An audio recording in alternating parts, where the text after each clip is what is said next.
Have you ever found yourself lying awake at 3 in the morning, your mind racing through every mistake you've made, every awkward conversation, every worry about tomorrow? That sensation of being trapped in a thought loop you didn't choose. It's like being in a room where someone else controls the volume, and they've cranked it up to maximum. You're not just thinking, you're being thought at, assaulted by a mental noise that clouds your judgment, drains your energy, and steals your peace. What if I told you there's an ancient operating system for the human mind, one that doesn't just offer temporary relief, but fundamentally rewires how you process reality? What if you could step out of that mental prison not through positive thinking or distraction, but through a framework so practical that Roman emperors used it to govern empires, while navigating personal tragedies, and enslaved philosophers used it to maintain dignity and purpose despite their circumstances? Today, we're not just exploring philosophy, we're downloading a complete mental toolkit. We're going to walk through 7 non-negotiable pillars, drawn from the most resilient thinkers in history, that will help you dismantle the architecture of negative thinking and rebuild something unshakable. This isn't about becoming emotionless or detached from life. Quite the opposite. It's about engaging with life so fully, with such clarity and purpose, that negative thoughts lose their power to derail you. They become passing weather patterns in a sky you fundamentally own.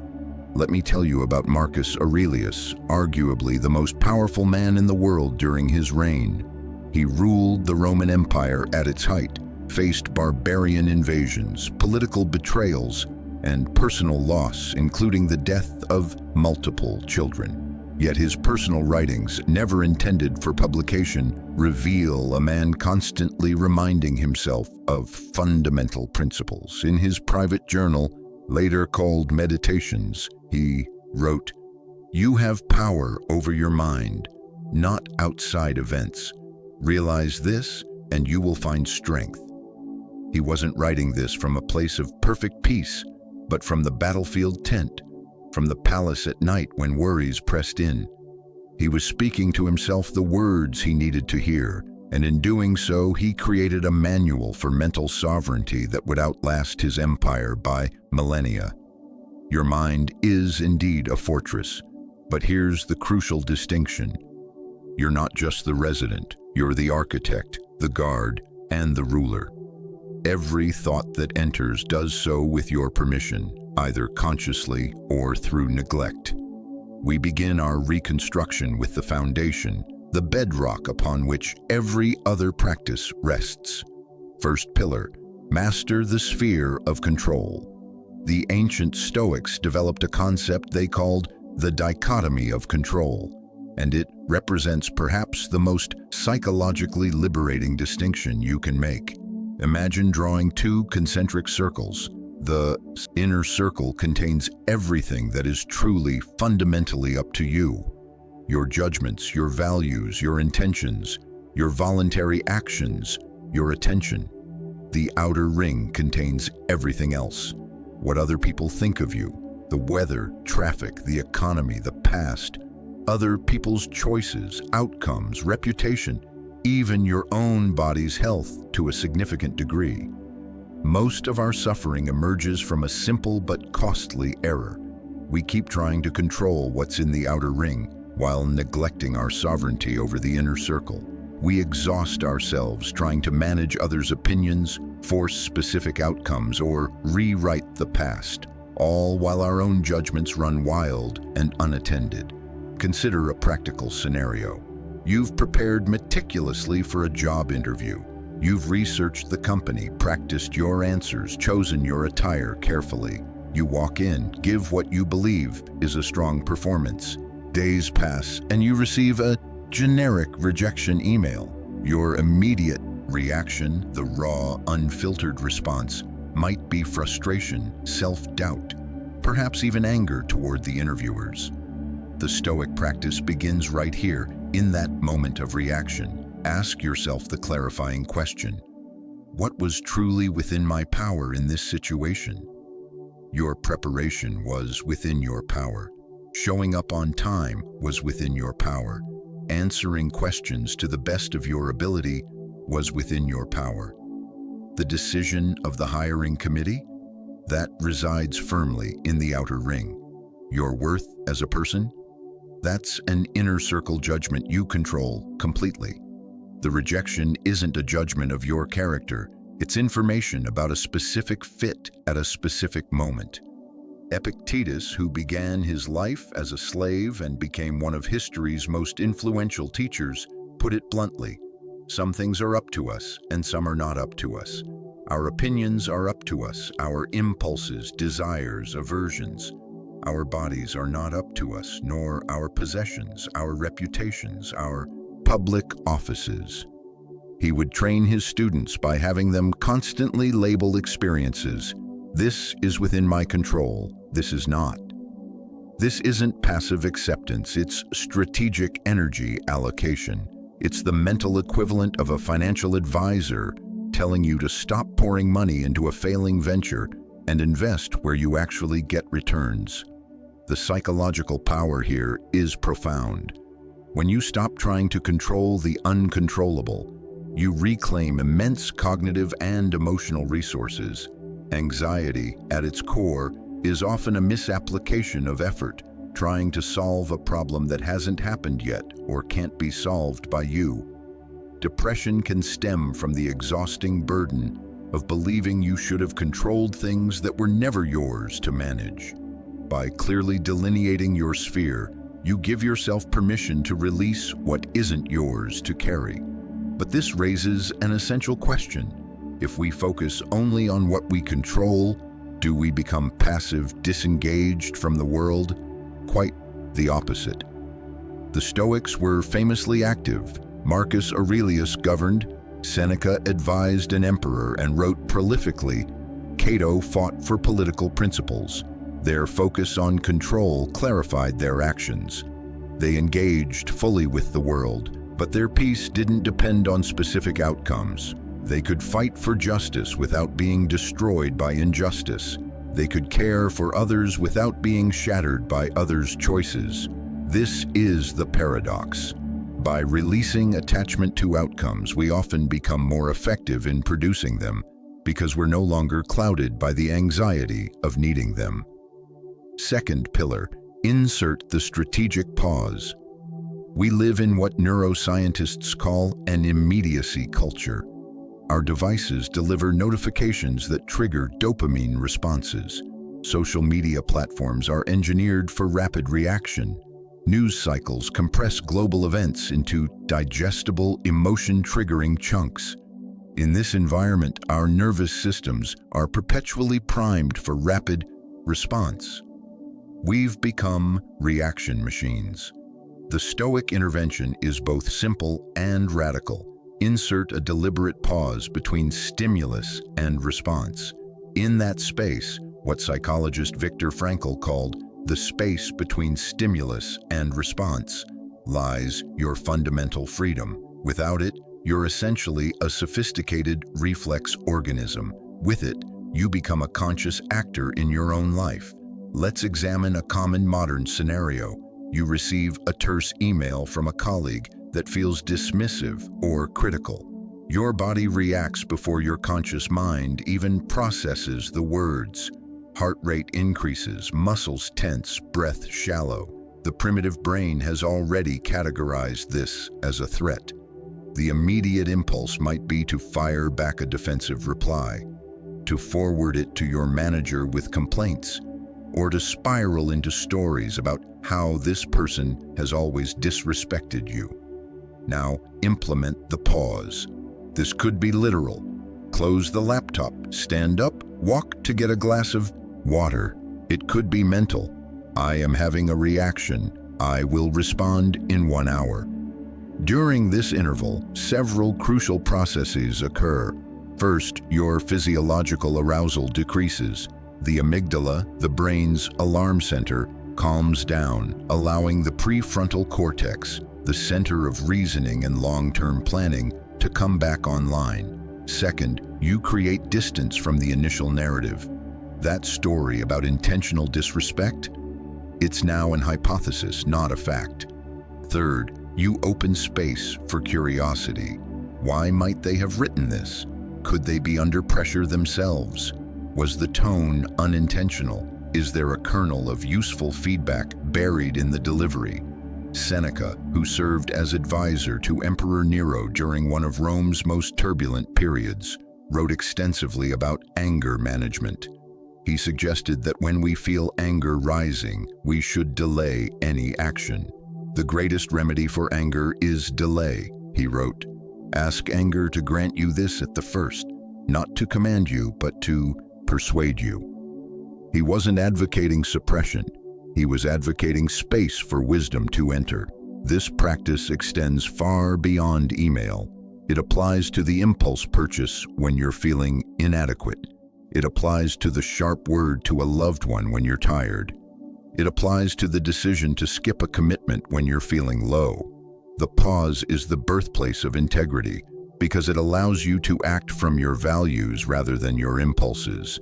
But how do we cultivate this pause when our entire environment seems designed to eliminate it? Start with micro pauses.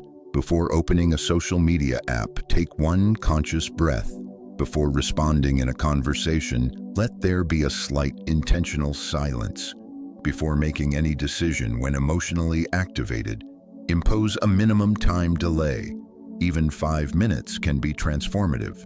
These small acts of interruption gradually rewire the brain's habitual pathways, strengthening your capacity to choose your response. The pause also creates room for what the Stoics called sympathia, a sense of shared connection and understanding. When we react immediately, we see others as obstacles or threats. When we pause, we can often see them as fellow humans, navigating their own challenges. That colleague's terse email might come from a place of overwhelming stress. The stranger's rude behavior might stem from pain you can't see. This doesn't excuse harmful behavior, but it changes how you carry the experience. You're less likely to take it personally and more likely to respond in a way that de-escalates rather than amplifies conflict. Third pillar, cultivate objective distance. The Stoics practiced something called view from above, or the balcony perspective. Imagine rising above your immediate situation, above your house, your city, your country, until you see the earth as a tiny blue marble in the vastness of space. From this vantage point, your personal worries, while real and meaningful, exist within a context so grand that it naturally recalibrates their intensity. This isn't about diminishing your experiences, it's about placing them within a framework that reduces their capacity to overwhelm. Modern psychology has discovered something remarkably similar through what's called distancing self-talk. Researchers have found that when people refer to themselves in the third person or by their own name during stressful internal dialogue, why is David feeling so anxious about this presentation? Rather than, why am I feeling so anxious? They create psychological distance that reduces emotional reactivity and improves decision-making. The Stoics were doing something similar 2,000 years before fMRI machines confirmed its efficacy. Let's apply this to a common source of negative thought: social comparison. You see a peer's highlight reel on social media, their promotion, their perfect vacation, their seemingly flawless life. The immediate, unexamined reaction might be a sinking feeling of inadequacy, a narrative that you're falling behind, that your efforts aren't enough. Now, engage the balcony perspective. First, recognize that you're seeing a curated performance, not reality. Second, consider the full scope of that person's humanity. They have fears, insecurities, struggles they don't post about. Third, zoom out to the timeline of a whole life. This single moment of comparison is one pixel in the grand image of your existence. Fourth, remember universal truths. Everyone seeks happiness. Everyone experiences pain. Everyone will eventually be forgotten by history. This doesn't make your ambitions meaningless. but it frames them within a larger story where being ahead or behind loses its definition. Marcus Aurelius constantly practiced this. He would remind himself how quickly all things disappear. In the universe, the bodies themselves, but in time, the memory of them. He wasn't being morbid. He was creating space for what truly mattered. When faced with petty political squabbles, he would think about the vastness of the cosmos, the billions who had lived before him, the billions who would come after. This didn't make him neglect his duties. It allowed him to perform them without being consumed by them. This pillar is particularly powerful for dealing with regret about the past and anxiety about the future, the two temporal zones where negative thoughts breed most prolifically. Regret says, "I should have done differently." The balcony perspective responds, "That person in the past had different information, different neural chemistry, different circumstances. I can learn from that moment without whipping myself for not being who I am today." Anxiety says, "What if this terrible thing happens?" The balcony perspective responds, "In the history of the universe, this potential event is one of infinite possibilities. I can prepare wisely without living in the hypothetical catastrophe." But be careful, this isn't dissociation. You're not leaving your life. You're gaining a wider lens through which to see it. The goal isn't to feel small and insignificant, but to recognize that your significance isn't dependent on any single outcome or moment. You matter because you're part of the human story, capable of virtue and meaning regardless of external circumstances. Fourth pillar, embrace impermanence as your anchor. Everything you love, everything you fear, everything you own, every cell in your body, all of it is in a state of perpetual flux. The Greek philosopher Heraclitus, who influenced the Stoics, famously said, "No man ever steps in the same river twice, for it's not the same river and he's not the same man." Modern physics confirms this at every level. Subatomic particles constantly in motion, stars being born and dying, continents drifting. Impermanence isn't just a philosophical idea. It's the fundamental nature of reality. Yet our minds rebel against this truth. We seek permanence in relationships, careers, health, and identity. When change comes, as it inevitably does, we often experience it as a violation, as something gone wrong. The Stoics proposed a radical shift. Rather than resisting impermanence, we should use our awareness of it to deepen our engagement with the present. They practiced an exercise called memento mori. Remember, you must die.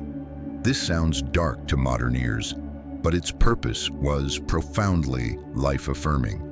By consciously remembering that our time is limited, that everyone we love will eventually depart, that our current circumstances are temporary, we're jolted out of complacency. We stop postponing what matters. We appreciate the ordinary moments with extraordinary presence. Consider your daily routine. The commute you find tedious, the meal you eat distractedly, the conversation with a family member while you're half checking your phone. Now, apply the lens of impermanence. This specific commute with this particular pattern of light through the window will never occur again. This meal, with its unique combination of flavors and textures, is a singular event in the history of the universe. This conversation with this person, in this exact configuration of moods and topics, is utterly irreplicable. Seen this way, boredom transforms into curiosity. Habit transforms into ritual. The mundane reveals itself as miraculous. This practice also provides immense resilience in difficulty. When facing loss, failure, or pain, the awareness "this too shall pass" isn't a trite consolation, it's a neurological anchor. Research on emotional regulation shows that people who can view negative experiences as temporary recover significantly faster than those who see them as permanent states. The Stoics were building this psychological skill intentionally. Seneca wrote extensively about preparing for adversity through what's now called negative visualization, or premeditatio malorum. He suggested we regularly contemplate not just death, but the potential loss of reputation, possessions, and loved ones. Crucially, he wasn't advocating anxiety. He was advocating preparation. By mentally visiting these possibilities in times of peace, we build psychological antibodies.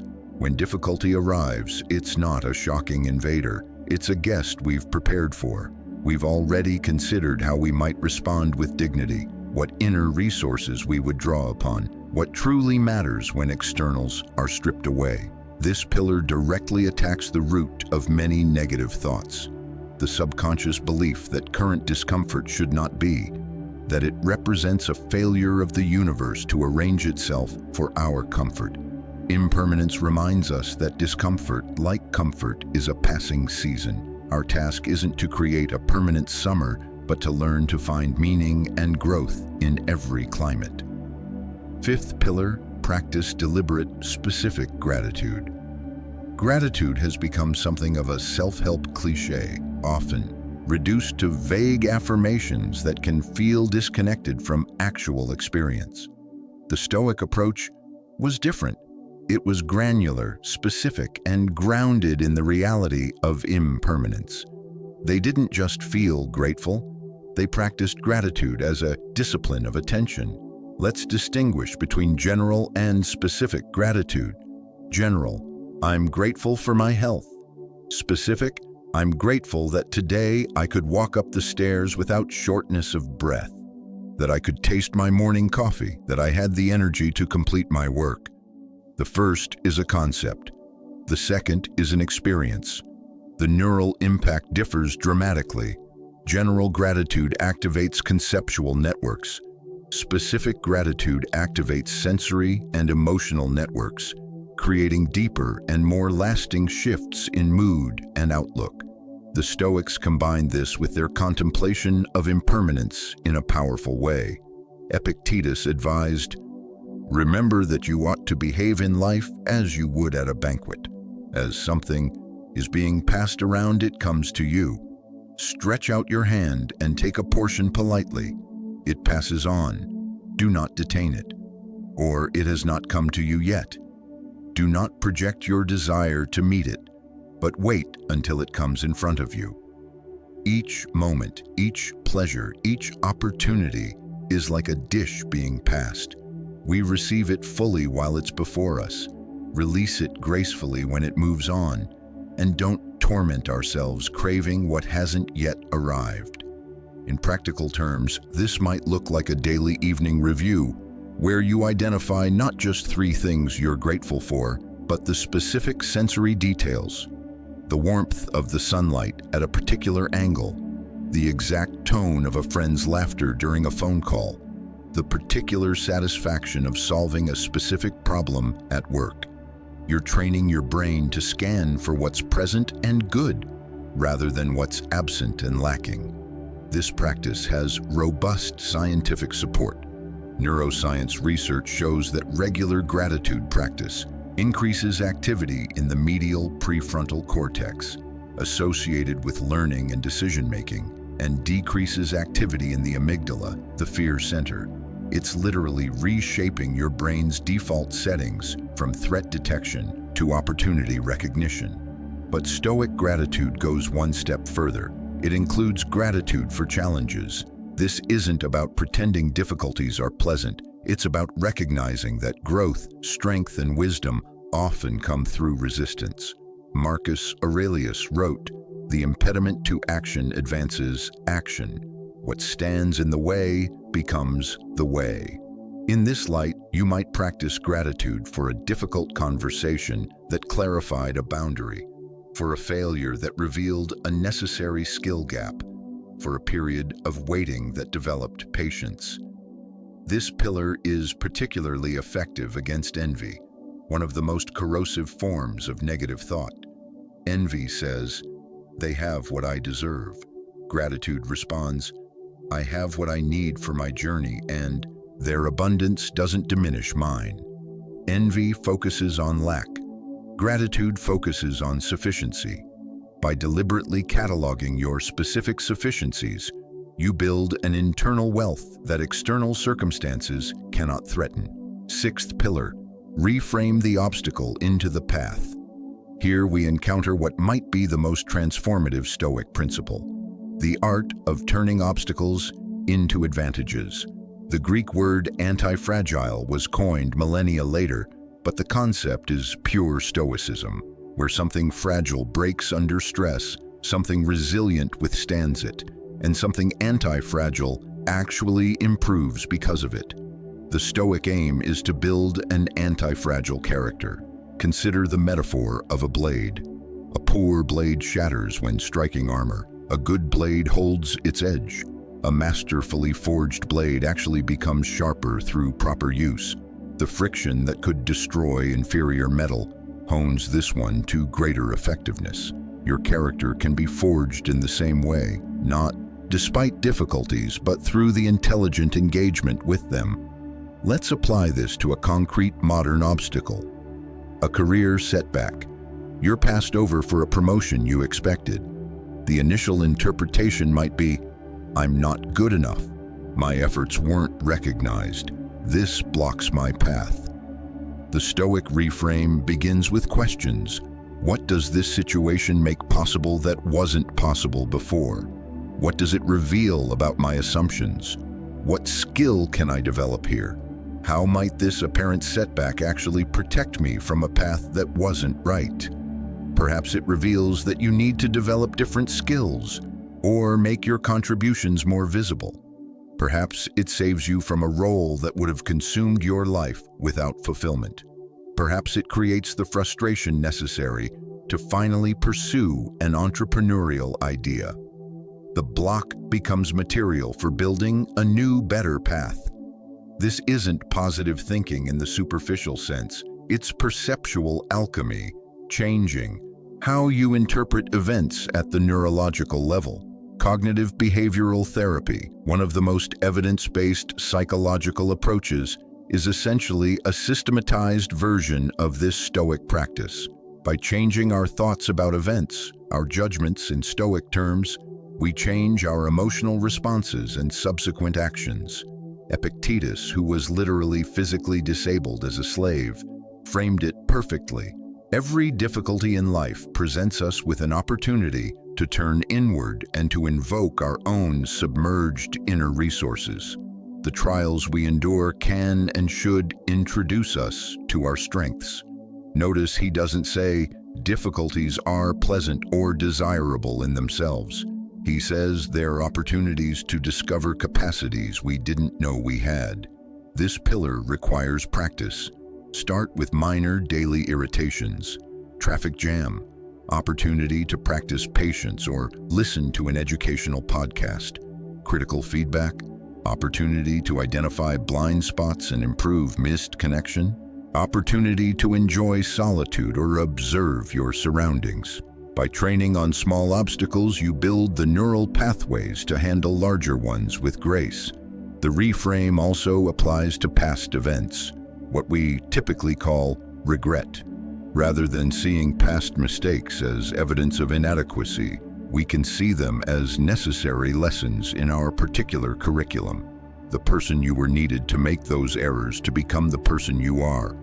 Without those specific stumbles, you might lack the compassion, wisdom, or determination you now possess. This doesn't mean repeating errors, but it means integrating them into your story as teachers rather than tormentors. Seventh pillar, align action with your chosen character. The final pillar brings everything together into a single daily practice, living in deliberate alignment with the person you aspire to be. The Stoics believed that true peace, what they called eudaimonia, often translated as flourishing, comes not from external achievements, but from the integrity of knowing your actions match your values. This begins with clarity. Who do you want to be at your core? Not what do you want to have or achieve, but what qualities of character do you wish to embody? The Stoics emphasized 4 cardinal virtues: wisdom, practical judgment, Courage, not just physical, but moral and emotional. Justice, fairness, and contribution to community. And temperance, self-regulation and balance. You might add others. Compassion, integrity, resilience, curiosity. Define them for yourself. Now, the crucial practice, the evening examination. Each night, review your day not as a series of accomplishments or failures, but as a series of moral choices. Seneca described his practice. When the light has been removed and my wife has fallen silent, I examine my entire day and go back over what I've done and said. I conceal nothing from myself. I pass nothing by. He wasn't looking for productivity hacks. He was measuring his actions against his philosophical commitments. Ask yourself specific questions. Where today did I act with courage? Where did I choose comfort instead? When did I exercise wisdom? When did I react impulsively? How did I contribute to fairness? Where might I have been more just? Did I practice temperance with my emotions, my speech, my consumption? Where did I align with my values? Where did I drift? This isn't self-flagellation, it's honest accounting. The goal isn't perfection, but awareness. Each act of awareness creates a slight course correction. Over time, these micro-corrections transform your trajectory. You become, through daily practice, the kind of person who naturally responds to difficulty with resilience, to pleasure with gratitude, to others with fairness, to uncertainty with courage. This pillar addresses perhaps the deepest source of negative thoughts, the cognitive dissonance between who we believe we should be and how we actually behave. That dissonance creates a background hum of self-criticism, a sense of being fraudulent or inadequate. By consciously aligning action with aspiration, we close that gap. We build what psychologists call self-concordance. Our goals and behaviors match our authentic values.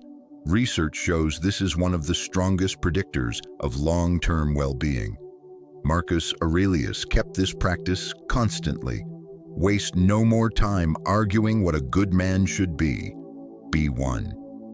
He wrote this to himself repeatedly in his journal. The defining question becomes not, how do I feel, but what would my best self do in this situation? This shifts the locus of control firmly inward. Your mood might be low, but you can still act with kindness. Your energy might be depleted, but you can still act with integrity. Your circumstances might be discouraging, but you can still act with courage. Together, these 7 pillars form a complete architecture for mental sovereignty. They're not quick fixes, but lifelong practices like daily hygiene for the mind. You won't master them in a week or a month. You'll return to them, forget them, rediscover them, deepen your understanding of them. Start where you are. Choose one pillar to focus on this week. Perhaps it's inserting the pause before reactive emails. Perhaps it's practicing specific gratitude each evening. Perhaps it's asking, is this within my control when anxiety arises? Small, consistent practice creates compound interest in mental resilience. These practices were honed by people facing existential threats: exile, tyranny, war, enslavement, terminal illness. They weren't theoretical. They were survival tools that became paths to flourishing. Your challenges are different in form, but similar in essence. The struggle for peace in uncertainty, for meaning in difficulty, for dignity in a world that often seems chaotic. Your mind is indeed your kingdom. These 7 pillars are the constitution by which you can govern it wisely. They don't promise a life without storms, but they provide an unshakable foundation upon which to stand while the weather passes. They don't eliminate negative thoughts, but they give you the authority to examine them at the gate and decide which deserve entry. They return to you what was always yours, the freedom to choose your relationship with reality itself. If this path to inner sovereignty resonates with you, you've already taken the first step. the willingness to examine your own mind. To continue this journey with practical guidance, please help this community grow by liking this video. It tells the algorithm that this content matters, and for regular deep dives into applying these timeless principles, make sure you're subscribed to Stoic Mindset Mastery. Until next time, remember, you are the architect of your inner world. Build something magnificent.